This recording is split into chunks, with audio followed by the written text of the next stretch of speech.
शांति। आप सबका इस अवर ड्रीम चैनल में बहुत बहुत स्वागत है। आज 30 जनवरी, महात्मा गांधी, जिसको हम राष्ट्रपिता, नेशनल फादर कहकर याद करते हैं, उन्होंने आज के ही दिन अपने जीवन की आहुति दी थी और उन्होंने सारा जीवन भारत को आज़ाद कराने में लगा दिया। और अपने जीवन काल में उन्होंने हमेशा अहिंसा का मार्ग अपनाया और दूसरों को भी यही शिक्षा दी कि हमको अहिंसा के मार्ग पर चलना है। उन्हें सारी ही दुनिया तो नहीं, लेकिन भारतवासी बापूजी कहकर याद करते हैं। और महात्मा गांधी यही चाहते थे कि भारत राम राज्य बन जाए, जहाँ पे सत्य अहिंसा हो। लेकिन ऐसा नहीं हो पाया, क्योंकि अगर आज की दुनिया भी हम देखेंगे तो हम ये नहीं कह सकते कि आज भारत आज़ाद तो हो गया है अंग्रेज़ों से, लेकिन हम ये नहीं कह सकते कि आज भारत राम राज्य है। नहीं।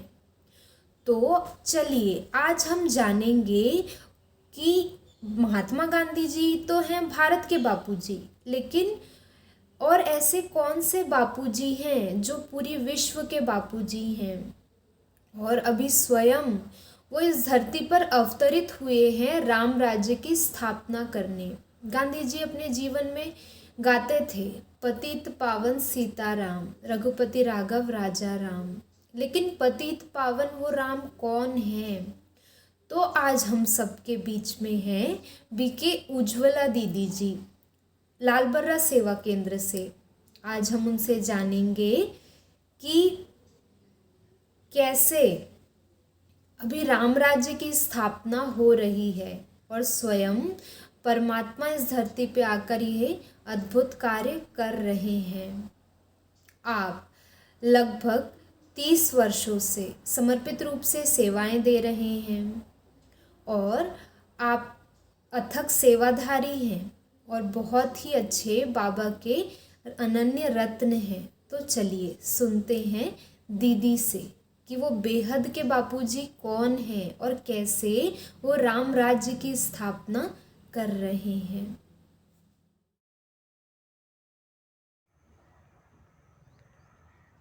ओम शांति।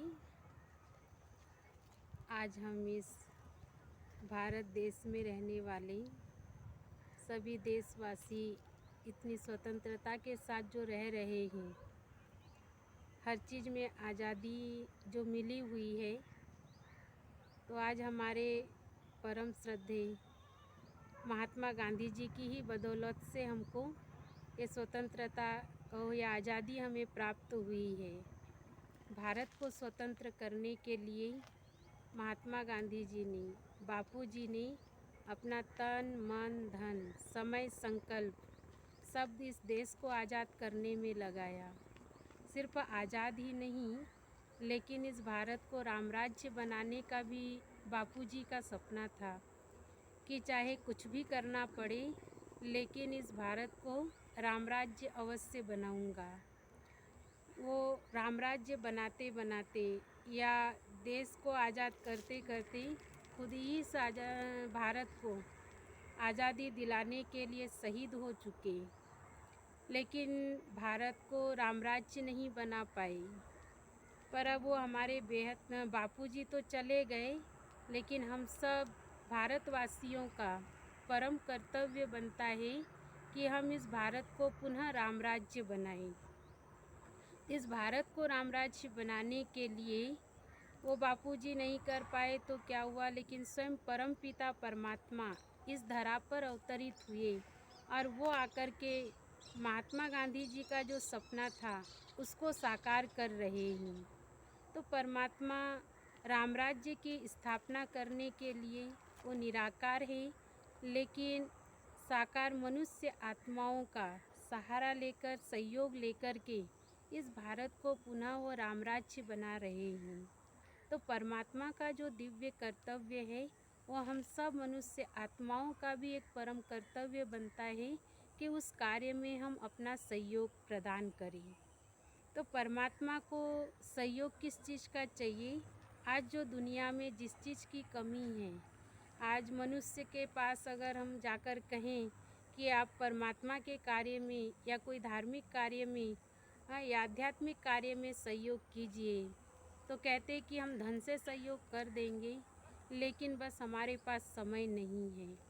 लेकिन परमात्मा के कार्य में हमको जिस चीज़ की आवश्यकता है परमात्मा को, वो है समय की। परमात्मा कहते हैं कि अगर हर एक भारतवासी परमात्मा के कार्य में एक एक घंटे का अगर सहयोग देते हैं, तो ये भारत पुनः रामराज्य अवश्य बन जाएगा। और रामराज्य में रहने वाले कोई साधारण मनुष्य नहीं, लेकिन वहाँ जो रहते थे तो उनको देवी या देवता या देव आत्मा या पुण्य आत्मा या श्रेष्ठ आत्मा कहा जाता। तो वो देव आत्माएँ कौन हैं? वो देव आत्माएँ कोई अलग से नहीं हैं, लेकिन आज हम मनुष्यों में से ही वो देव आत्माएँ थे और आज हम साधारण बन चुके हैं। लेकिन उनके जैसे देवात्मा बनने के लिए आवश्यकता है अपने अंदर दिव्य गुणों की धारणा, दैवी गुणों की धारणा करना। तो धारणा अर्थात कि अपने जीवन में प्रैक्टिकल लाना, क्योंकि हम सुनते तो बहुत हैं कि फलाने देवी देवता ऐसे थे, उनका ये कार्य था, लेकिन उस कार्य को अगर हम अपने जीवन में आत्मसात करते जाएं और उसको प्रैक्टिकल करते जाएंगे, तो हम ही वो देवी और देवता के समान बन सकते। लेकिन ये भी सोचते कि क्या हम वो देवी देवता के समान बन सकते? हम तो नहीं बन सकते, कोई अलग से होंगे। लेकिन जैसे उन स्कूलों में बच्चे पढ़ करके पढ़ाई पढ़ करके डॉक्टर बन सकते हैं, इंजीनियर बन सकते हैं, तो परमात्मा भी कहते कि ये दैवी पढ़ाई है। अगर इस पढ़ाई को पढ़ लेते हैं तो हम भी मनुष्य से देवता अवश्य बन जाएंगे। तो जो देवी देवताएं राम राज्य में होंगे, जिसको और दूसरे नाम से हम जानते सतयुग, स्वर्णिम दुनिया, स्वर्ग, तो वो जो दुनिया है वो बहुत सुंदर दुनिया होगी।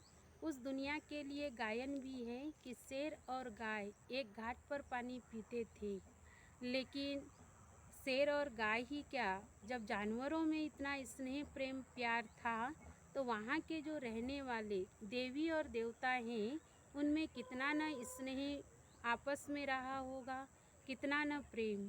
तो ऐसी दुनिया बनाने के लिए परमात्मा इस धरा पर आए हुए हैं और अपना दिव्य कर्तव्य कर रहे हैं।